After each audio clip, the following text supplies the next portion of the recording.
The first month in David's kitchen felt like walking on glass.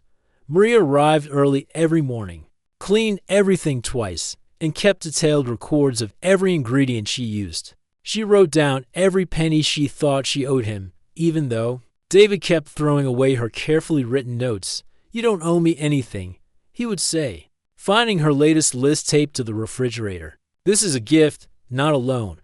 But Maria couldn't accept that. In her world, everything had a price. And gifts this big always came with expectations. She waited for David to ask for something in return, to reveal what he really wanted from her. The kitchen itself was perfect. Commercial-grade stove with 6 burners, a massive prep table made of stainless steel, and a walk-in cooler that could hold enough ingredients for a week. Everything was clean and organized, left exactly as Tony had arranged it before moving to Florida. Sofia and Diego adapted to the new routine quickly. After school, they would come to the kitchen and do their homework at a small table David had set up in the corner. Sofia helped wash vegetables and measure spices, while Diego arranged takeout containers in neat rows, taking his job very seriously. "Mama," Sofia said one afternoon, looking up from her math worksheet, "why does Mr. David let us use his kitchen?" It was the same question Maria asked herself every day. "He's being kind to us, mi amor." But why? Maria paused in her chopping. Sometimes people help because they remember what it feels like to need help. David usually arrived around 3 o'clock, after the lunch rush was over. He would put on an apron that said "World's Okayest Cook," a gift from Eleanor years ago, and ask what needed to be done. At first, Maria gave him simple tasks: washing dishes, wiping tables, organizing supplies. But she soon discovered that David was actually a good cook. "Eleanor taught me," he explained one day, expertly dicing onions while Maria prepared masa for tamales. She said a man who couldn't feed himself was helpless. "She sounds like my grandmother," Maria replied. Rosa always said cooking was the most important gift you could give someone. They fell into an easy rhythm. David handled the business paperwork that made Maria's head spin: health department forms, tax documents, inventory tracking. Maria focused on what she did best: creating food that made people smile. The first catering order came through Mrs. Patterson, David's neighbor, who was planning her daughter's graduation party. 50 people, she said, and she had heard about Maria's amazing tamales from David. "I don't know." Maria worried, pacing the kitchen. "What if something goes wrong?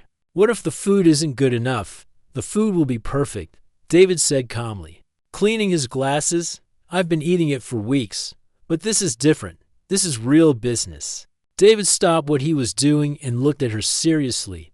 "Maria, you've been running a real business. Now you just have a real kitchen to do it in."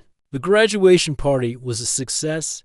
Mrs. Patterson's guests asked for Maria's contact information, and by the end of the week, she had 3 more bookings. Word spread through David's neighborhood, then beyond.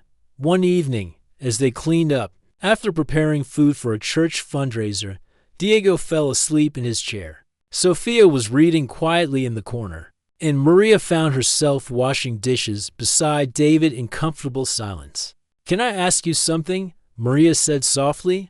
"Of course." "What was she like, your wife?" David smiled, drying a large pot slowly. "She was stubborn, really stubborn, and smart, much smarter than me. She taught 2nd grade for 35 years and knew the name of every single student she ever had. She sounds wonderful. She also worried too much, just like you do." David glanced at Maria with gentle humor. "She would have liked you. Would have scolded you for trying to pay me back, though." Maria laughed quietly. "I can't help it.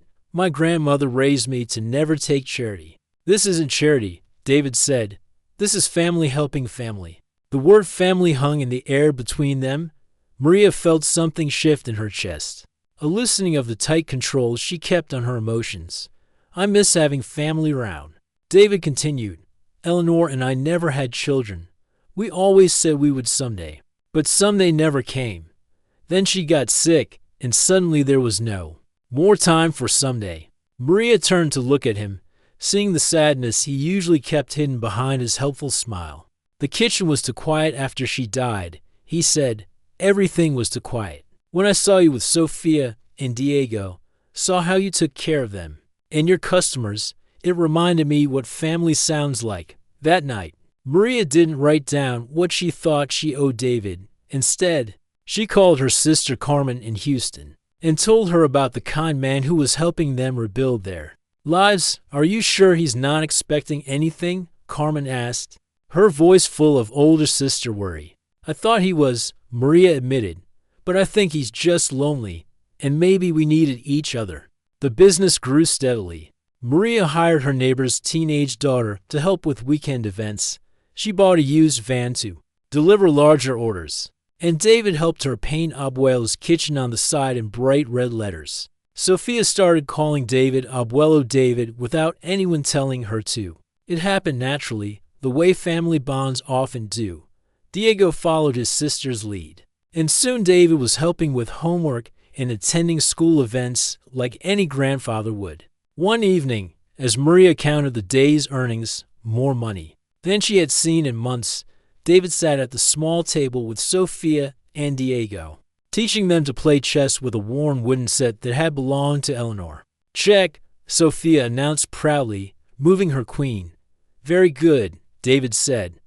But look at your king. Is he safe? Maria watched them, remembering her grandmother's words about food made with love. This kitchen, this strange little family they had created, was seasoned with something deeper than spices. It was made with the kind of love that grows between people who choose to care for each other. For the first time since her world had fallen apart, Maria felt something she had almost forgotten. How to feel. She felt safe. Not just financially safe, though that was part of it. She felt emotionally safe, surrounded by people who cared about her and her children without expecting anything in return. The eviction notice was gone from her apartment door, replaced by a receipt showing her rent was current, the electricity stayed on, the refrigerator was full, and every evening her children fell asleep happy and secure, dreaming of tomorrow instead of worrying about it. David had given her more than a kitchen. He had given her back her hope. 1 year later, Maria stood at the edge of Riverside Park, watching families gather for the annual community festival. Tables lined the walkway, each one representing a different local business or organization. Her table sat right in the center, with a banner that read Abuelo's Kitchen, food made with love in bright colors that Sofia had helped design. The morning sun felt warm on her face as she arranged containers of tamales, fresh sauces, and pitchers of horchata. Diego and Sofia worked beside her, their movements confident and practiced.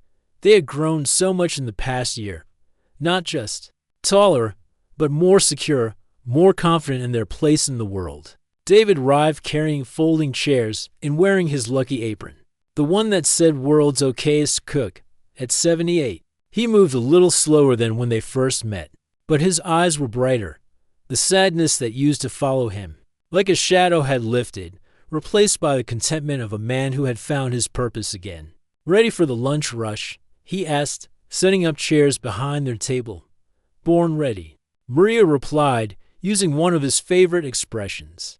The festival officially opened at 10 o'clock, and within minutes, a line had formed at their table. Maria recognized many of the faces, regular customers who had become friends, neighbors who had watched their business grow, and new people, drawn by the incredible smells coming from their setup. Mrs. Patterson was among the first customers, bringing her new son-in-law to try Maria's famous tamales.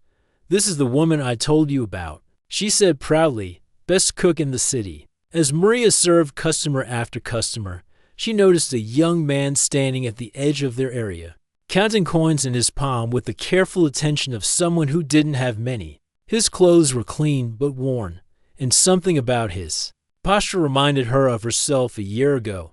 During a brief lull, she approached him. Can I help you with something? He looked up, embarrassed. I was just smelling your food. It smells amazing, but I don't think I have enough money. Maria glanced back at David, who was watching with knowing eyes. He nodded almost imperceptibly. What's your name? She asked the young man. Carlos. I just started working at the auto shop down the street. Well, Carlos, it's our policy to feed hard-working people, especially new neighbors. She handed him a plate loaded with two tamales, rice, beans, and a generous scoop of guacamole. Pay it forward when you can. Carlos stared at the plate, then at Maria, his eyes getting watery. Are you serious? Very serious? And next week, if you want to come by our kitchen after work, I could use some help loading delivery trucks. I pay fair wages. As Carlos walked away with his plate, trying to thank her in both English and Spanish, Sophia tugged on Maria's apron. Mama, that was nice. Your abuelo David taught me that kindness grows when you share it, Maria said, ruffling her daughter's hair. The afternoon brought a surprise that made Maria's heart soar. A reporter from the local newspaper approached their table, asking if she could interview Maria about her business success story. We're doing a series on local entrepreneurs, she explained. Your story came up several times when we asked people about inspiring businesses in the community. As Maria answered questions about her journey from park vendor to successful caterer, she caught David wiping his eyes with his apron. When the reporter asked about her biggest supporter, Maria didn't hesitate. This man right here, she said, pulling David into the conversation. David Chen. He gave me a chance when no one else would. He believed in me before I believed in myself. And what did you get out of it? The reporter asked David. David looked at Sophia and Diego, who were serving horchata to customers with serious concentration. Then at Maria, who was glowing with pride and confidence. I got a family, he said simply, and I got to watch something beautiful grow. As the day wound down and they cleaned up their table, Maria made an announcement that had been building in her heart for months. I've been thinking, she said, stacking empty containers. I want to start a program, a fund to help other people who are struggling to start food businesses. David stopped wiping tables and looked at her with interest. We could call it the Eleanor Chen Memorial Fund, Maria continued, to help people get permits, find kitchen space, learn about running a business, give them what you gave me, a chance. David's smile was brighter than the afternoon sun. Eleanor would love that idea. I already talked to Mr. Rodriguez at the bank, Sophia chimed in, proud of her secret. He said if we save up enough money, we can start the fund next year. You talked to the bank? Maria asked, amazed. Abuelo David took me when you were busy cooking last week. I told him about your idea, and he said it was very mature thinking. That evening, as they sat around the kitchen table sharing leftover tamales and planning the fund, Maria felt a deep sense of completion. Not an ending, but a beginning that felt like coming home. The young woman who had sat in her car a year ago, devastated by rejection letters, felt like a different person. That woman had been alone, afraid, and running out of hope. This woman was surrounded by chosen family, building something meaningful, and looking forward to tomorrow. Carlos stopped by just as they were closing up, still clutching his empty plate.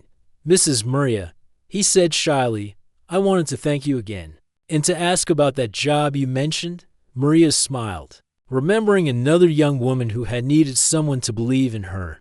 Can you start Monday? As they locked up the kitchen and walked to their cars, Diego slipped his small hand into David's weathered one. Abuelo, are we rich now? David considered the question seriously. What do you think being rich means, Diego? Having lots of money. That's one kind of rich, David said. But I think we're rich in a different way. We're rich in love, rich in friendship, rich in having enough food to share with people who need it. Then yes, Diego declared, we're very rich. Maria listened to this conversation with a full heart, thinking about all the rejections that had led her to this moment. Every closed door had guided her toward the open one. Every no had brought her closer to the most important yes of her life. The circle of kindness that started with David's gift had grown wider than any of them could have imagined, and tomorrow they would wake up and make it grow a little wider still. Maria Santos sat in her old Honda Civic, staring at another rejection letter through blurry eyes. The paper felt heavy in her shaking hands, even though it was just a single page. Fifth Bank this week, and the answer was always the same, no. The Car door creaked as she leaned back against the worn seat. Her reflection in the rearview mirror showed a woman who looked much older than her 34 years. Dark circles under her eyes told the story of sleepless nights spent worrying about bills, about her children, about tomorrow. She folded the letter carefully and placed it with the others in a manila envelope. Each rejection felt like a door slamming in her face. Each we regret to inform you felt like another step toward losing everything she had worked for. The drive home took her through neighborhoods where she used to deliver food for her catering business. Abuela's kitchen had been her pride and joy, named after her grandmother Rosa, who taught her every recipe. Rosa used to say that food made with love could heal any broken heart, but love couldn't pay the rent, and recipes couldn't stop the electric company from sending disconnect notices 3 months behind on rent. The landlord had been patient, but patience had limits. Mrs. Peterson from next door kept giving her sympathetic looks, the kind that said she knew Maria was struggling but didn't know how to help. At the red light on Maple Street, Maria closed her eyes and remembered better times. 6 months ago, her business was growing. She had regular customers, weekend events, even a contract with a local office building for their lunch meetings. Then the company downsized, canceled their contract, and took half her income with them. She had tried everything, applied for loans at every bank in the city, asked family for help until the conversations became awkward, and the phone calls stopped being returned, even called her sister Carmen in Houston, who said she would love to help but had her own problems. With her husband being out of work, the horn behind her honked. Green light. Maria pressed the gas pedal and continued toward home, toward having to face her children and pretend everything was okay. 8-year-old Sophia was getting too smart for her own good. She noticed when the milk ran out and wasn't replaced right away. She asked why they were eating rice and beans so often. And yesterday, she had quietly given Maria her piggy bank, saying she didn't need to buy anything from the school book fair. 5-year-old Diego still believed in magic and happy endings. He drew pictures of their family living in a big house, with a pool and a dog. He talked about becoming a chef like his mama when he grew up. His innocence was both a blessing and a heartbreak. The apartment complex looked shabbier each time she came home, paint peeling from the walls, cracks in the sidewalk that the landlord promised to fix but never did. But it was home, and even this imperfect home was about to slip away.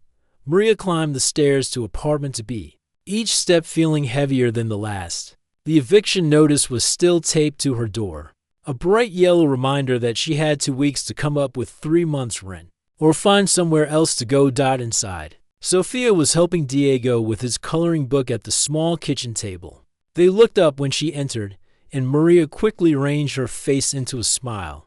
Children could sense worry like animals could sense storms coming. "How was your day, mi amor?" Sophia asked, using the same words Maria used with them. "Good, baby." "How was school?" Diego jumped up and ran to show her his artwork, a drawing of 3 stick figures holding hands under a rainbow. "That's you, me, and Sophia," he explained proudly. "We're happy." Maria knelt down to his level, looking at the picture seriously. "It's beautiful, Diego.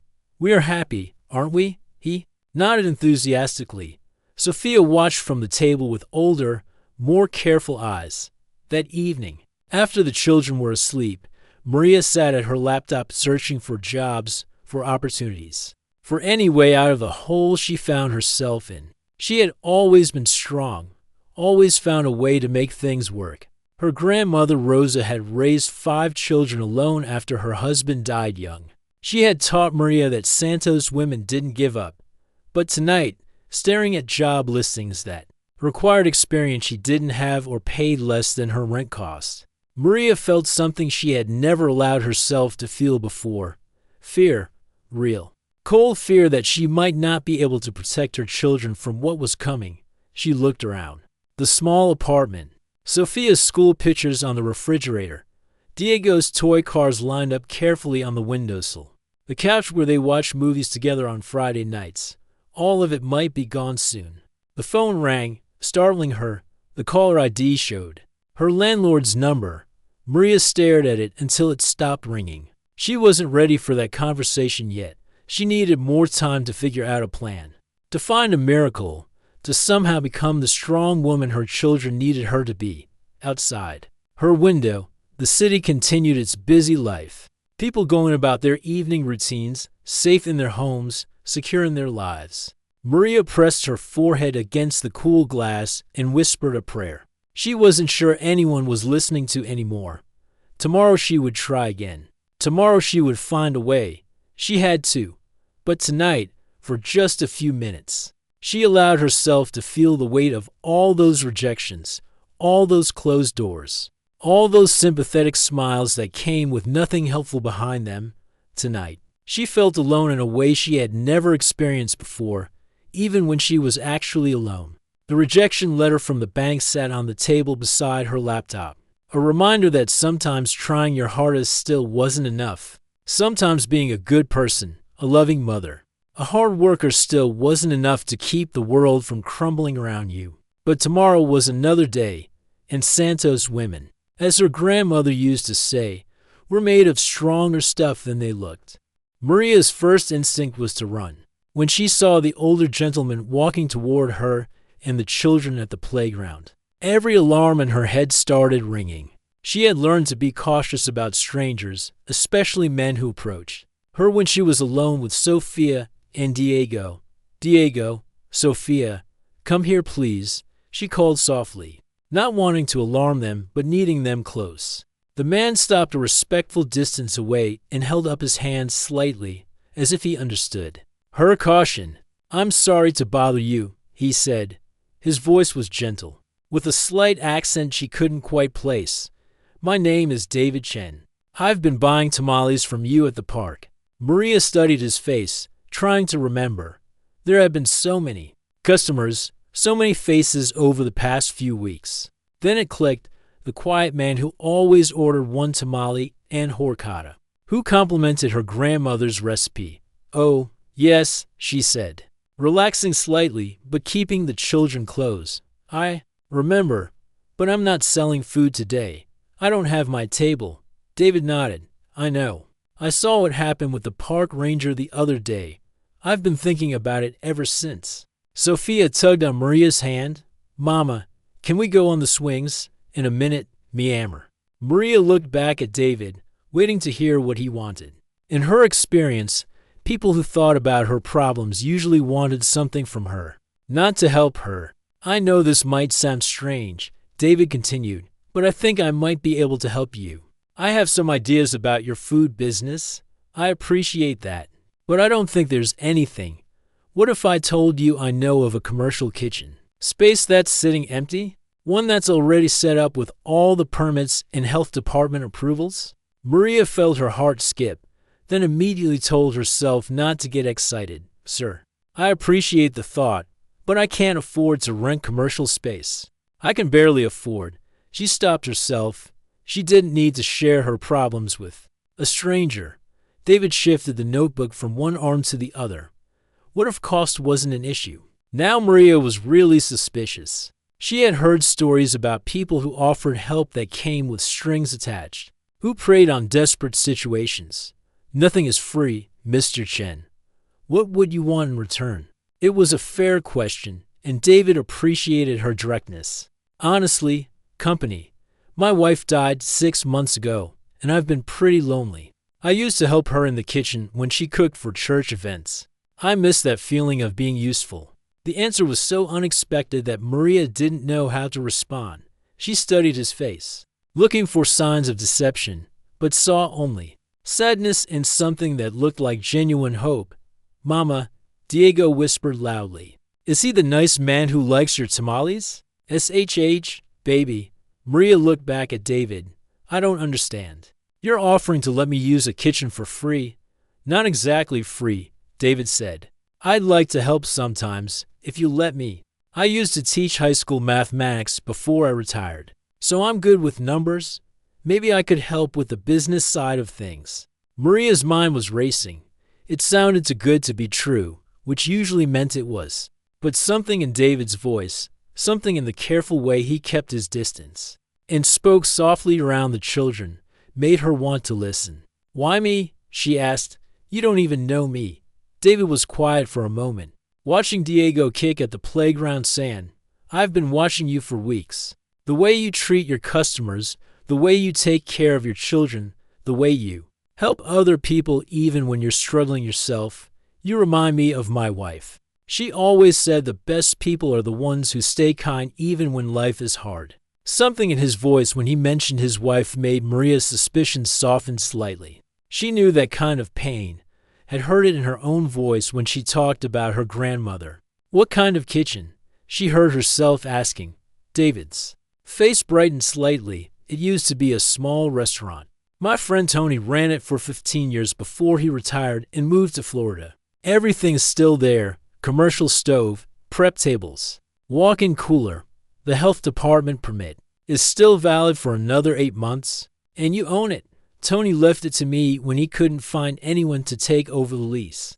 I've been trying to figure out what to do with it ever since." Maria felt Sophia lean against her leg, getting tired of adult conversation. Diego had found a stick and was drawing patterns in the sand, making quiet car sounds under his breath. "I would need to see it first," Maria said carefully. "And I want to know exactly what you expect from me." "Of course," David agreed immediately. "And I understand why you're being careful. If I were you, I'd be suspicious too." He reached into his pocket and pulled out a business card. "This is my information. The kitchen is about 10 minutes from here. You could follow me in your own car, look around, and leave any time you want." Maria took the card. It was simple, white, with just his name and phone number. Nothing fancy or professional looking, which somehow made her trust it more. "What's the catch?" she asked bluntly. David smiled, the first real smile she had seen from him. "The catch is that I'm a retired teacher who doesn't know anything about running a food business, so you'd have to be patient with me. And sometimes I talk too much about my wife, and I make terrible coffee. Even though I think I make good coffee." Despite everything, Maria found herself almost smiling. "Those don't sound like terrible catches. Well, I also leave my reading glasses everywhere, and sometimes I hum old songs without realizing it." This time Maria did smile, just a little. Sophia looked up at her with curious eyes, as if she could sense her mother's mood shifting. "Can we look at it today?" Maria asked, then immediately second-guessed herself. "I mean, if you have time. I don't want to impose." "I have all the time in the world," David said gently. "That's one of the few advantages of retirement." As they walked toward their cars, Diego running ahead and Sophia holding Maria's hand, David found himself thinking about Eleanor. She would have liked Maria, would have appreciated her strength and her caution in equal measure. Maybe this was why he had been drawn to that park bench every morning, not just to remember Eleanor, but to find a way to honor the kind of person she had been.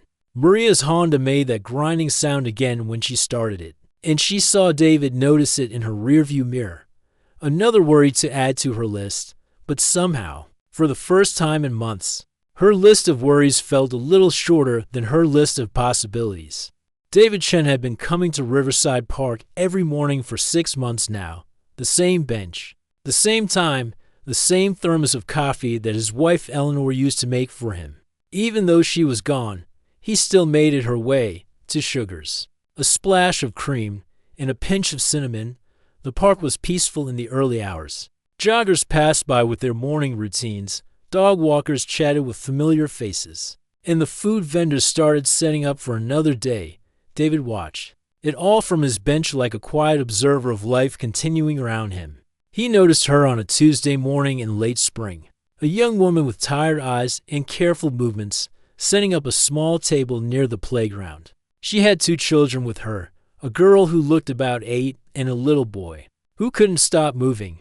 The woman arranged plastic containers on her table with the precision of someone who had done this many times before. The smell reached him first, warm spices, fresh masa, something that reminded him of the Mexican restaurant where he and Eleanor used to eat on Friday nights. His stomach growled softly, but he stayed on his bench, watching.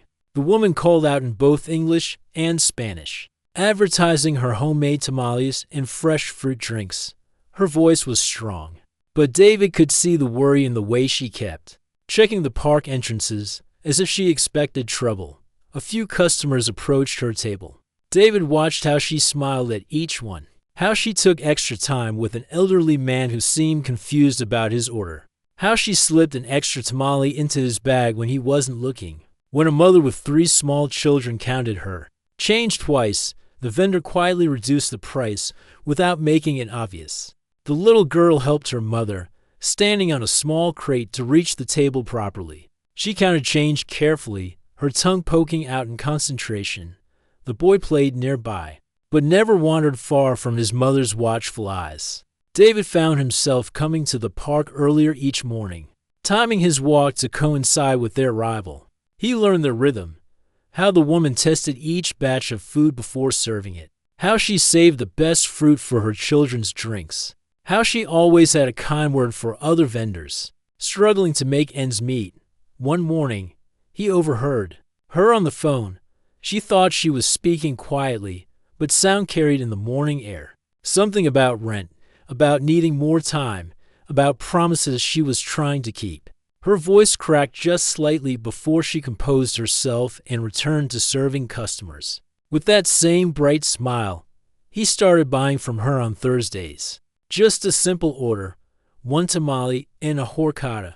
She served him the same way she served everyone else, with warmth and care. But he noticed how she remembered he preferred extra salsa verde after just 2 visits. "Your grandmother's recipe?" he asked one morning, biting into the perfectly seasoned tamale. Her face lit up with the first genuine smile he had seen from her.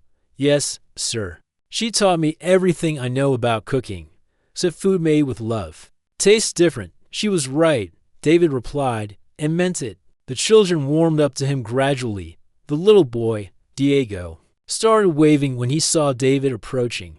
The girl, Sophia, was more cautious but polite, always saying please and thank you in both languages. David learned their names by listening to their mother. Maria, she called herself when talking to other vendors. He heard stories about her catering business, about losing a big contract, about dreams of opening a real restaurant someday.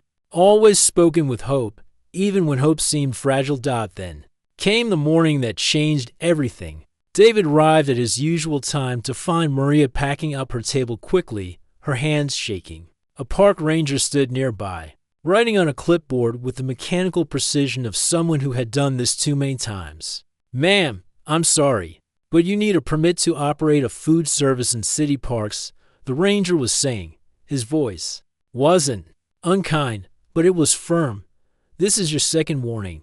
Maria nodded silently, not arguing, not making excuses. She just continued packing her containers while Sophia and Diego watched with wide, worried eyes. "But Mama," Diego started to say. "It's okay, mi amor," Maria whispered, though her voice suggested it was anything but okay. "We'll figure something else out." David watched from his bench as they loaded everything into an old Honda Civic. The car made a grinding sound when it started, and he saw Maria grip the steering wheel tighter when it happened after they left. David sat alone with his coffee growing cold. The park felt emptier somehow, quieter in a way that had nothing to do with sound.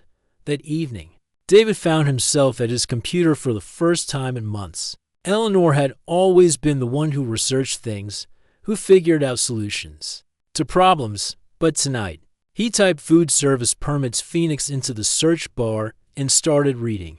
He learned about business licenses, health department requirements, zoning laws, and the complex web of regulations that separated legal food service from what Maria had been trying to do. He read about commercial kitchen requirements, insurance needs, and startup costs that seemed impossible for someone already struggling to pay rent. But he also read about programs that helped small businesses, about community kitchens that rented space by the hour, about people who had started with nothing and built something beautiful. By midnight, David had filled a notebook with information and phone numbers. His coffee had gone cold hours ago, but he kept working, driven by a purpose he hadn't felt since Eleanor's diagnosis. The next morning, He was back on his bench at the usual time, but Maria's table wasn't there. The spot looked empty, like something important was missing from the park's daily rhythm. He waited 3 days before he saw them again. Maria looked thinner, more tired. She was walking through the park with Sofia and Diego, probably heading to the playground to let them burn off energy while she worried about tomorrow. David made a decision that would change all their lives. He stood up from his bench and started walking toward them, his notebook tucked under his arm and Eleanor's voice in his memory reminding him that kindness was never wasted.